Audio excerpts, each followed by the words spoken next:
Good evening, ladies and gentlemen. I'm Claire Kim, your MC for today. Ladies and gentlemen, I'm delighted to welcome Professor Tae-Ung Baik, who is Professor of Law and Director of the Center for Korean Studies at the University of Hawaii at Manoa, and he is going to give us an insightful lecture titled South Korea's Ratification of the UN Convention for the Protection of All Persons from Enforced Disappearance. So before we begin, I'd like to briefly introduce Professor Baik. He was selected as a member of the UN Human Rights Council Working Group on Enforced or Involuntary Disappearances in 2015 and served as a member, vice chair, and chair rapporteur during 2015 to 2022, reviewing the enforced disappearance cases submitted to the United Nations by the member of states and the families of the victims or civil society organizations.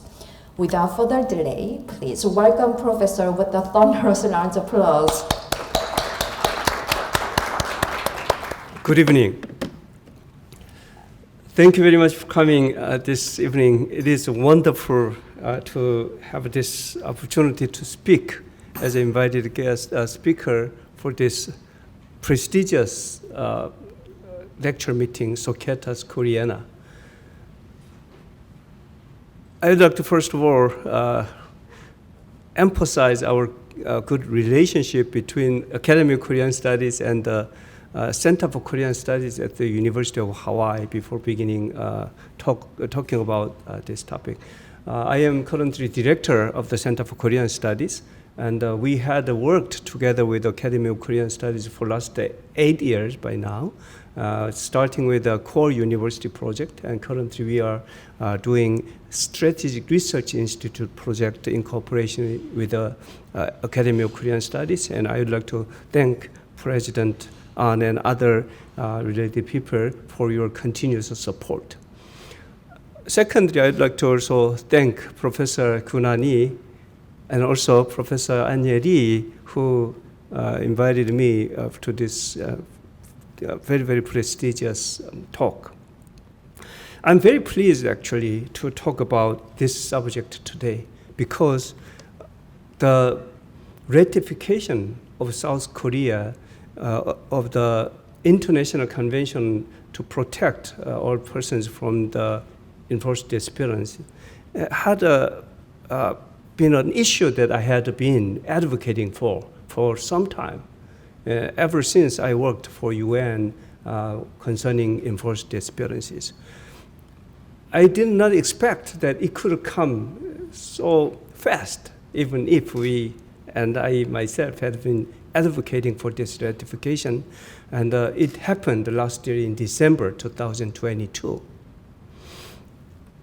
This event actually was possible because the government and Ministry of Justice, Ministry of Unification, and also Foreign Affairs, Ministry of Foreign Affairs were supporting, and also several lawmakers in National Assembly had also agreed to pursue this. And I myself had also met many diplomats and other relevant people to persuade that this should be done, and it happened last year finally. So I'm very happy to discuss this important matter. Today's talk probably will be divided into 3 parts. So first of all, I would like to start with my own experience and activities as a member, vice chair, and chair of the UN Human Rights Council Working Group on Enforced Disappearances. Then I will explain a little bit about the process of this ratification and challenges that we had encountered during this ratification-related activities. And finally, I will discuss what are the implications of this new Human Rights Convention over Korea, and also for the future of Korea and other countries surrounding Korea. My membership as a member of this working group started in 2015, and this, as you may know, this independent expert position is not a paid job.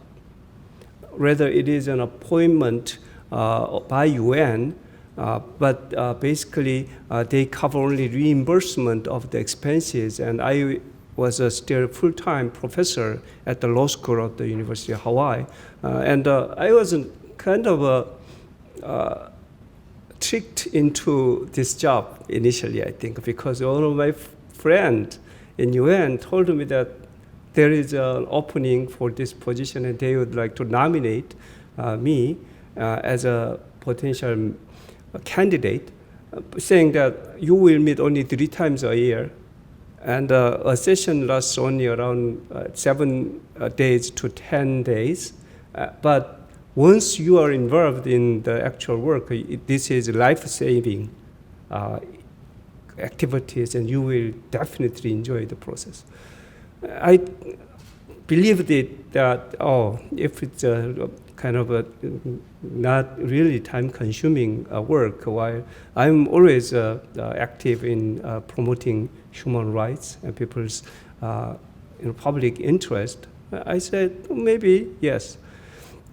And I said the same thing to my university administration, and they were also excited after hearing this opportunity. And eventually, I was lucky enough to be selected. And once you are selected as a member, out of those 5 regions, I was representing Asia-Pacific region of the world. 5 ambassadors of the UN Human Rights Council first review background and shortlist 3 people, and then have an interview, and eventually they rank those 3 people and submit it to the UN Human Rights Council, and UN Human Rights Council choose one. And I was really lucky because there were really internationally renowned experts who had been working their whole life in human rights. When I was appointed, the document says you should expect 3 months full of work, so which was a little bit more than I was thinking. But in reality, I was receiving every day hundreds of emails from Geneva, and the work was really not kind of light, burden. But it was true that my friend told me that this is a life and death matter, and in reality it was. So I don't have any regret at all sacrificing some of my time for 7 years while I was working as a member of this really important position. And I think it has changed a lot about my own perspective on UN as well as international matters. As you know, the UN Human Rights Council had been established in 2006, replacing the old existing Commission on Human Rights. And all of the UN member states, because they had ratified the Charter of UN, they are under the obligation to promote, protect peace, security, as well as human rights. And based upon this system, UN Charter-based human rights mechanism had been created and are working. The most renowned, active and also respected procedure of this UN Charter-based mechanism probably will be Universal Periodic Review, which reviews each of your states once every 5 years, and also a special procedure which covers important themes of human rights or countries that have human rights problem. I'm sure you have heard of a special rapporteur on some themes or some country. And currently, there are around 59 special procedure, 45 of which is thematic procedure, and 14 mandates are related to country. And I was one of the special procedure called the working group. If an issue is small and not impossible to be managed by one person, they appoint special rapporteur. If it is a little bit newly emerging issue, then they appoint independent expert. But if the issue becomes big, they appoint a 5-member working group. And the enforced disappearance is one of the oldest issue and the first mechanism a working group in UN human rights history. As you may know, in 1970s, there were rampant cases of missings in Latin America during Dirty War. And under ordinary legal system, abduction or kidnapping can be punishable, but only when you arrest the person, the perpetrator, or when some factual information is released.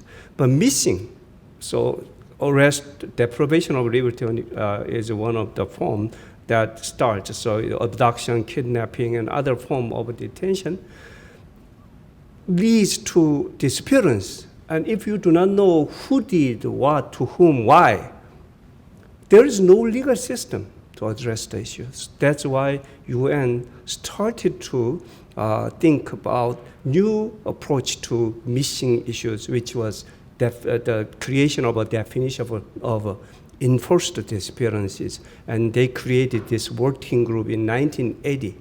Unfortunately, until now, we have cases of enforced disappearances, more than 90 states, ongoing cases.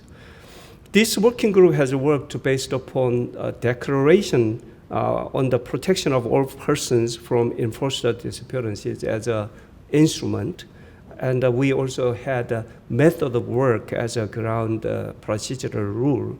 And this working group had received cases of enforced disappearance. As of last year, the total number of enforced disappearance cases registered and also transmitted to the government were more than 58,000 cases. And once enforced disappearance happened, unless it is clarified, it's continuing, because crime of enforced disappearance continue, and it is continuous crime. And out of those 58,000 cases, more than 46,000 cases are still not clarified, ongoing crimes. This is a tragic fact that we are fighting. So enforced disappearance can be defined with the three factors, three elements, I should say. First of all, when a person or persons are arrested, detained, or abducted against their will, or by other means deprived of their liberty. Deprivation of liberty is one element. Two, it should be done by directly governmentally affiliated agents or officials, or indirectly affiliated person or organization, or at least the acquiescence of a state should be existing. So in other words, governmental involvement is the second factor. And the last element is the government's denial or refusal to disclose the fate or whereabouts of people. Once enforced disappearance cases are registered and received to us, we communicate it to the government demanding investigation or search for the people.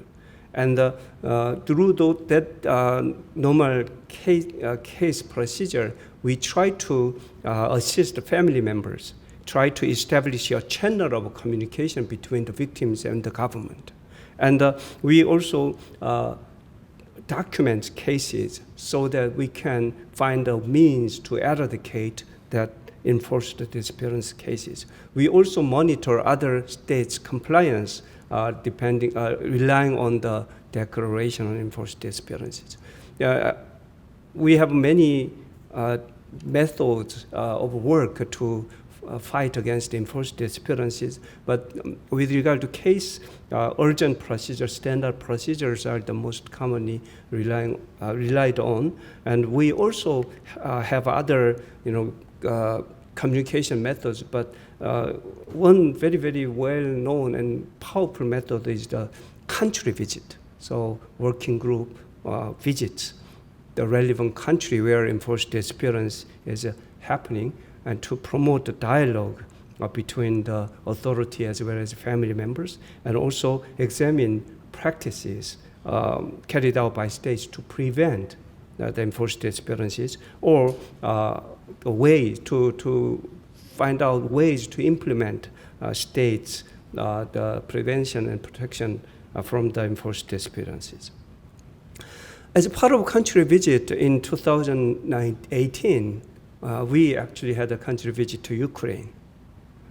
As you know, in Ukraine, there has been conflict, even before current Ukraine and Russian war. And it was in 2013 and 2014, and the Minsk Agreement was supposed to guarantee the peace and armistice between the Kiev-based government and the so-called Donetsk and Luhansk People's Republics. We started our visit with 3 members out of 5 of our working group, being assisted by other 3 secretariat members from Geneva, and also UNDP and UN World Food Program and others located in Ukraine. So when we visit a country, a big team is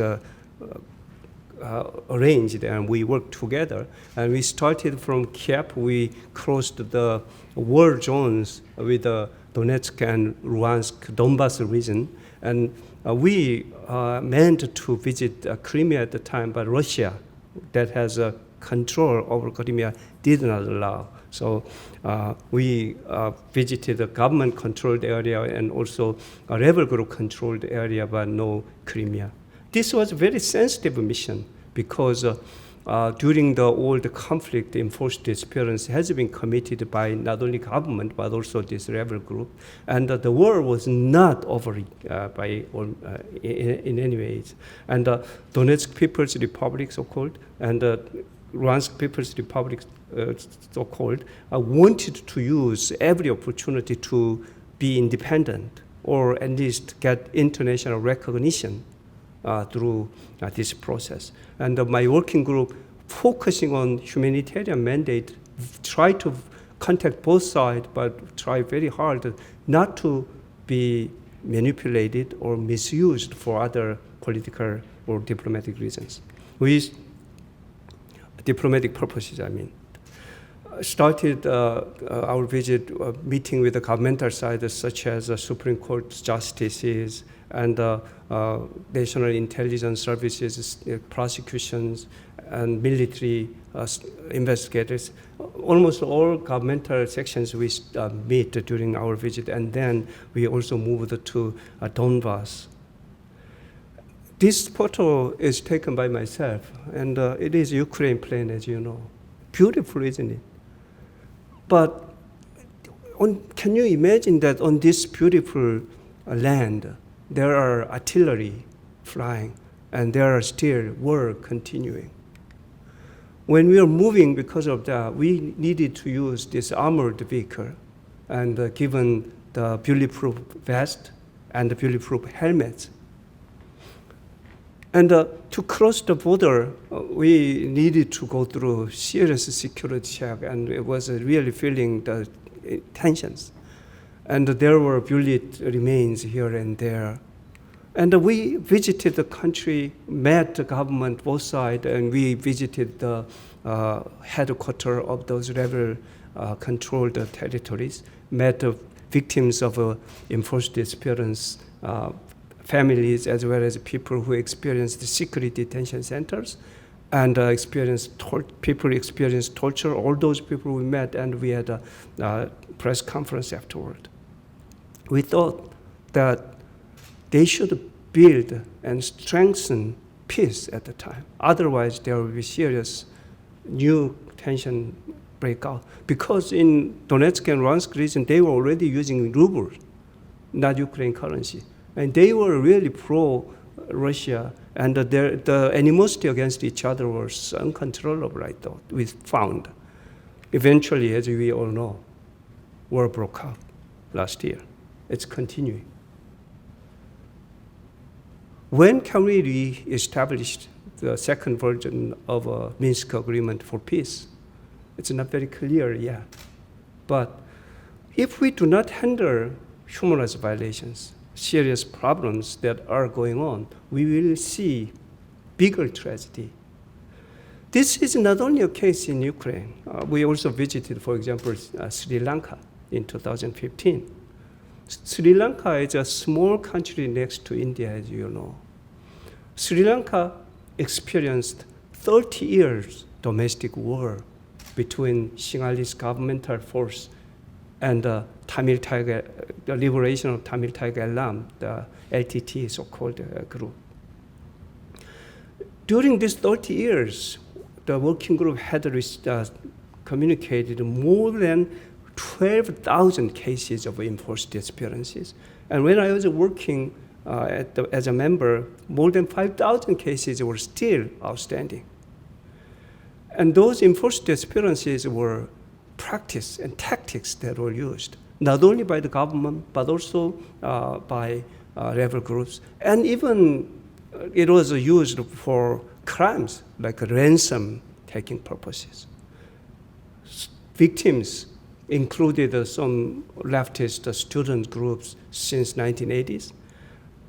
Some disappearances had been done by Sinhalese government. Some was done by LTT government.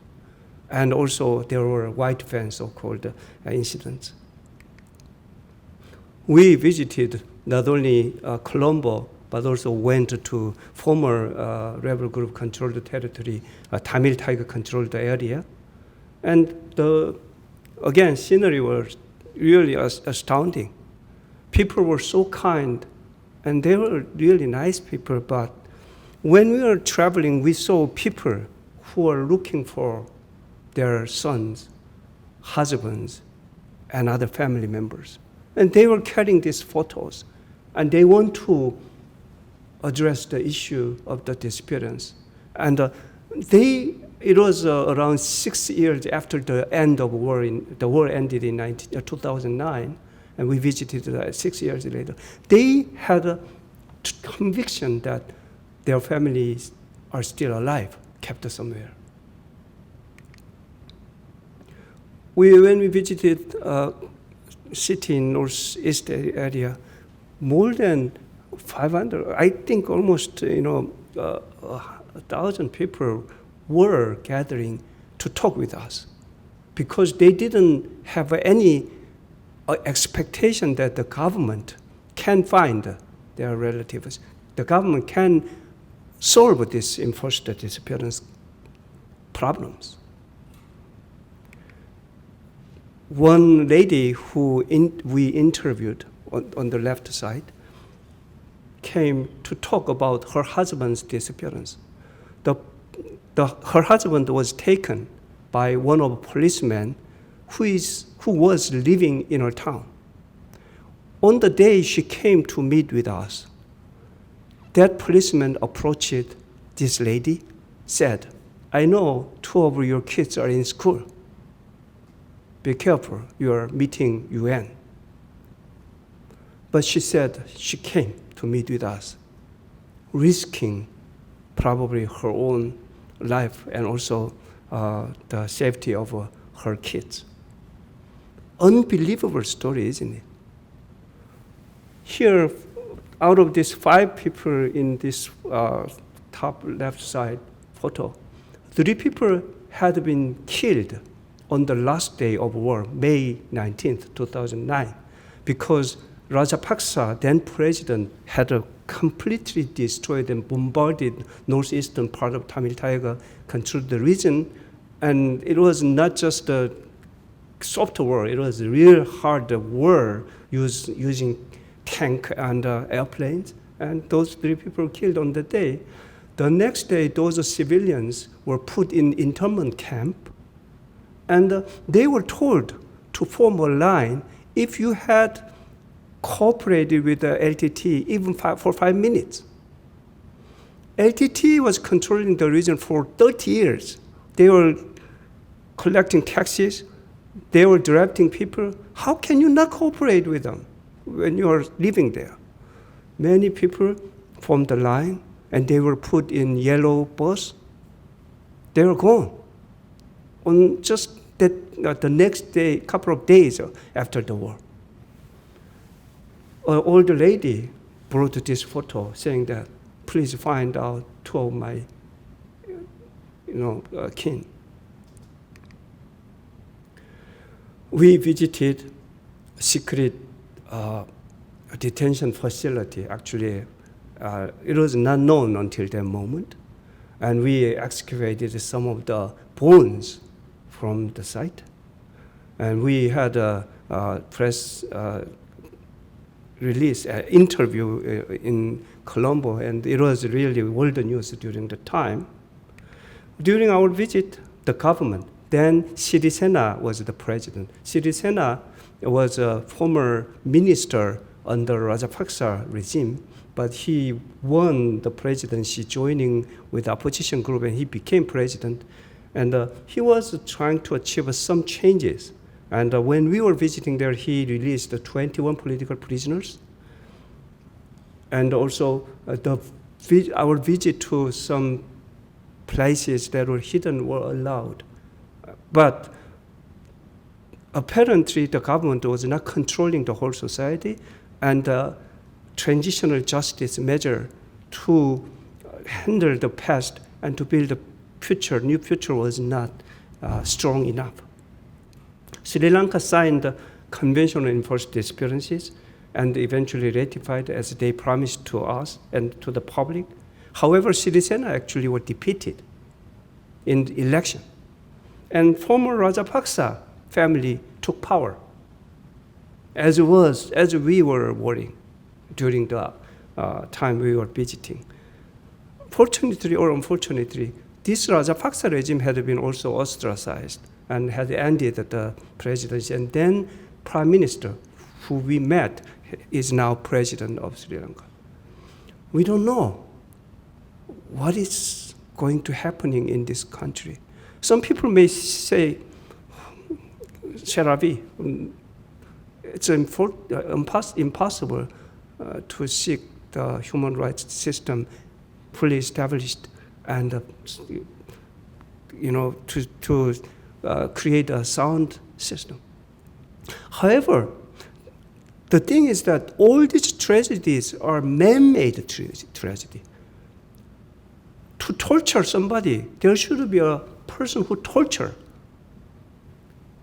To create some human rights violation, there are a perpetrator, and there are people who covers up. How can human beings be so cruel?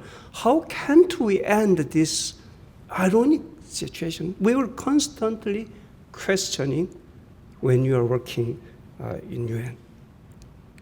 I talked a little bit too much about my own activities, but we should know that it is not a story that you will hear from far away in some remote area. It is our time, and it is part of our life that we are living here, even if we sometimes forget. But it's human who are involved, and we human beings should find a way to end this. During my tenure as a member, vice chair, and chair of working group, South Korean government had been also involved. Many of civil society organizations in South Korea had raised cases against South Korea, some against North Korea, and some related to North Korean refugees who were arrested in China and sent back to North Korea. Of course, Japan, as you may know, have an abduction issue. And we met all, many countries from all over some of you probably know, maybe have experience in involving these activities, I'm sure. I told the government that South Korea should ratify Human Rights Treaty. By the way, Human Rights Treaty is slightly different from UN Charter-based mechanism. UN Charter-based mechanism is based upon UN Charter, but mostly soft law instrument. But treaty is hard law. It is binding law. So we advocated that ICED, International Convention for the Protection of All Persons from Enforced Disappearance, should be ratified. South Korea had not ratified it until last year. We have these many treaty-based human rights systems, under each treaty there are committees. And this committee receives state party reports, individual complaints, general comments are also issued, and the committee works. But South Korea, even if it had ratified out 7 key human rights treaties, enforced disappearance treaty, and migrant workers convention has not been ratified until last year.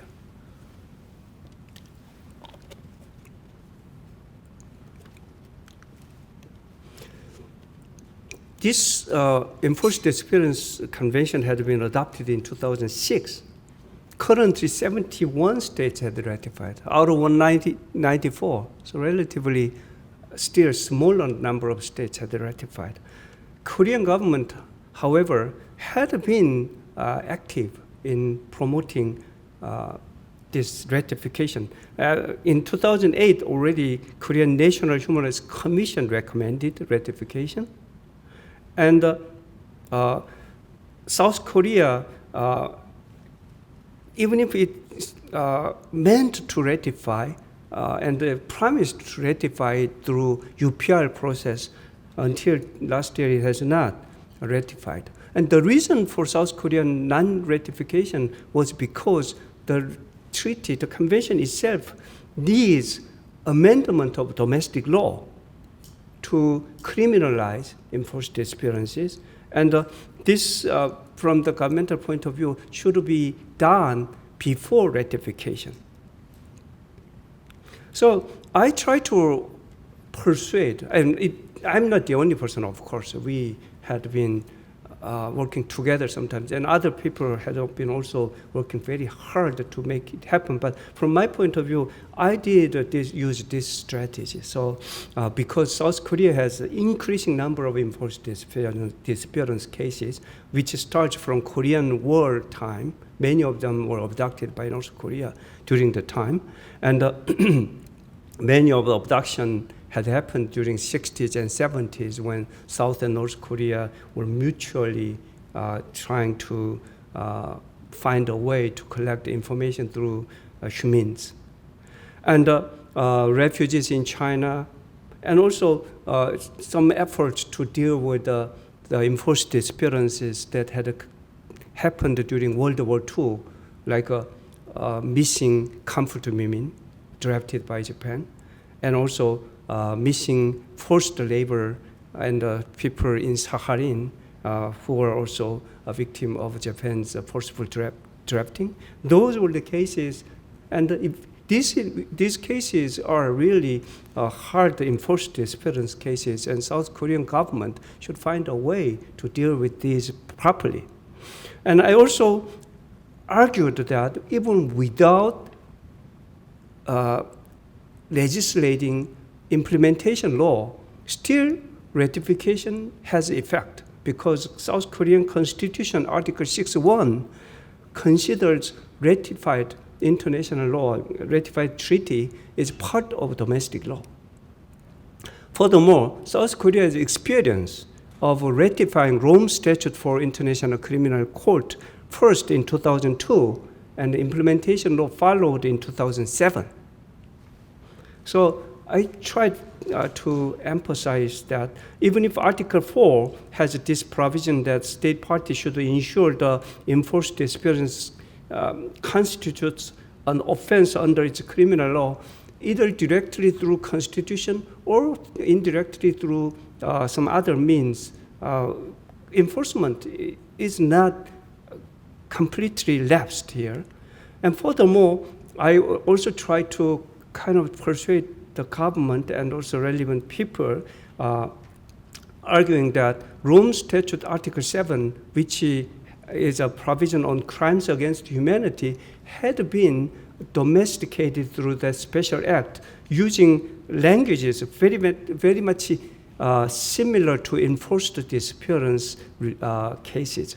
Even if, as you read from this language of 2007 Act, even if the government and the legislative body have not used the term enforced disappearance, the elements of enforced disappearances are already included here because it emphasizes arresting, detaining, abducting, or kidnapping a person and refusing to give information or providing incorrect information on the fact regarding the arrest, etc.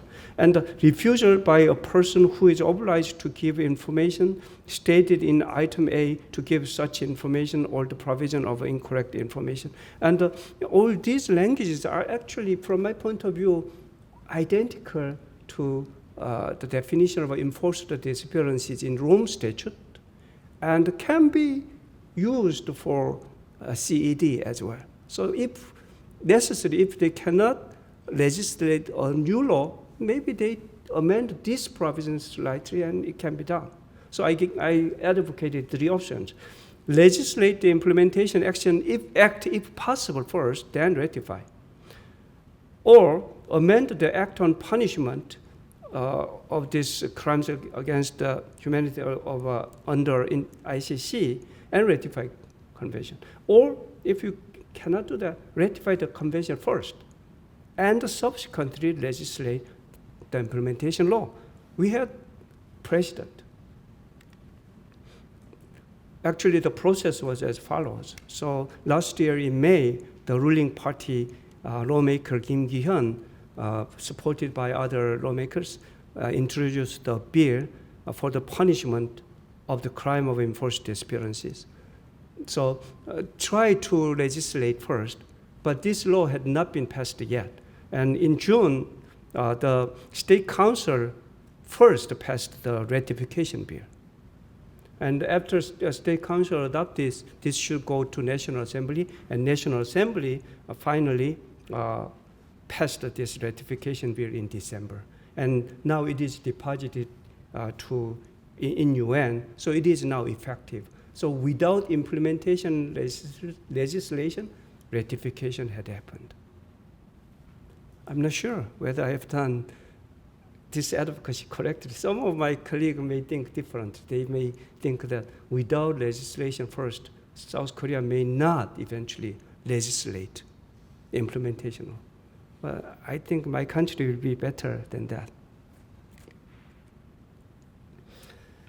Once a country ratifies this convention, the country starts to be subject to these obligations, such as a right not to be subject to enforced disappearances, and the states should respect, protect, and fulfill these provisions in the convention, and also states should cooperate with the relevant agencies and take measures to prevent enforced disappearances. And this enforced disappearance itself is a heinous crime, serious human rights violation, and so it's a non-derogable human rights, and no restrictions are permitted. And the state should create jurisdiction, especially the criminal jurisdiction is a matter that state should include in the implementation law. And there are obligations of public prosecution or at least extradition, and other measures should be following. And one of the most important obligation is not so-called non-refoulement. So you cannot extradite the person to another country when the person is probably persecuted. So a lot of human rights related obligations states should bear, and these obligations will probably included in the implementation law. And enforced disappearance is heinous crime, and the protection also includes not only the disappeared, but also the family members of the disappeared as a victim. So this new convention has a broader protection of human rights, including right to know the truth. Currently, out of 9 human rights treaties, this is the only treaty that has a written provision of right to know the truth. And there are other matters that should be addressed in the implementation law. I'm saying that this is not a simple process, because when a state ratifies this treaty cannot deal with the past enforced disappearance. It's only enforced disappearance cases after the ratification. However, because of the continuous crime nature, the crime has not ended and it is ongoing. Therefore, some past crimes might be still ongoing crime. So technically speaking, some retroactive application of this convention is happening. So those are some of the challenges, I think. Secondly, once a state ratified this convention, that country can allow country visit. But if it's related to multiple countries, like including North Korea, all these country visits should happen based upon states' invitation. And many states do not invite human rights missions to their country. So some challenges we will see probably in country visits as well. Fortunately, South Korean government, when they are ratifying, they declared that it will be also subject to the Article 31 and 32 procedure, which means individual can submit complaints directly to this committee, and interstate communication is also possible. So this South Korea had taken very bold approach, and I think it's a really a great development. Working group on enforced disappearance is not disappearing, so probably the collaboration between this committee on enforced disappearance and working group on enforced disappearance should also happen and coordinated. And all the cases like comfort women and forced labor cases probably will appear in the process. And it has often been a contentious issue.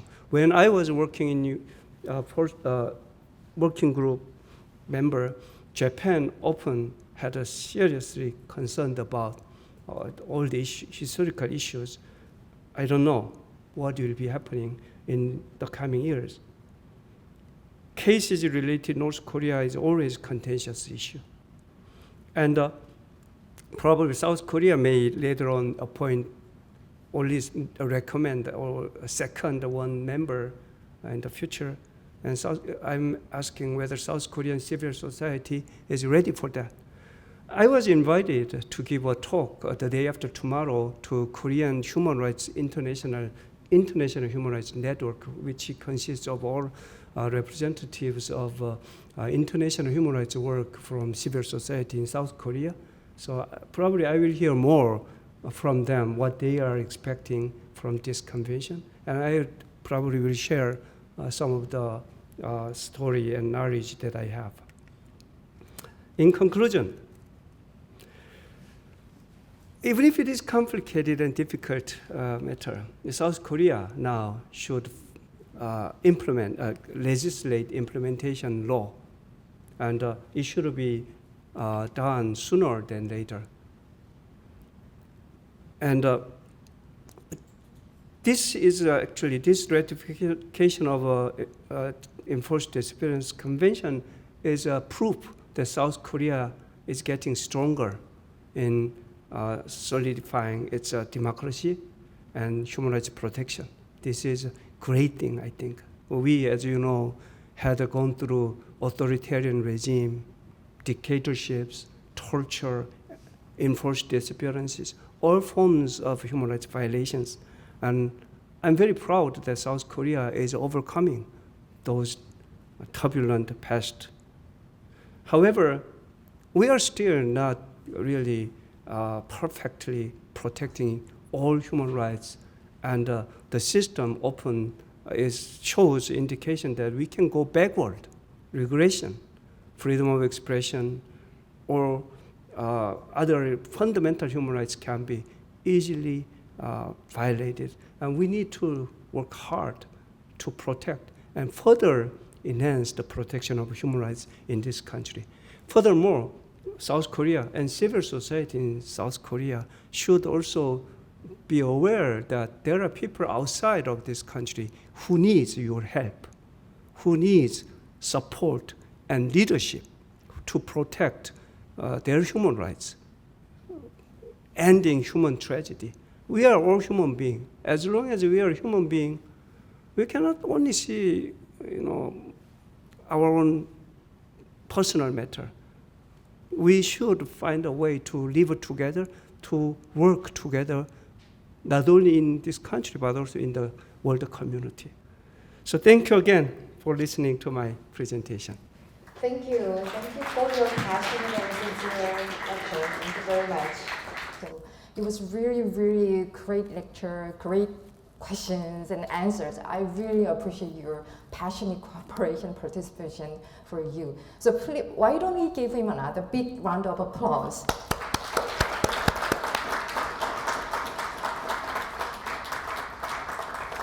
Okay, we are coming to the end of today's meeting. I'd like to thank all of you for being with us today again, extend my gratitude to the staff of the Academy of Korean Studies and President Han and everyone who has been contributing to make this meaningful lecture. All right, hope to see you again next lecture, and let us open the banquet for your dining pleasure. Please enjoy the rest of your evening. This has been Claire Kim. Thank you very much.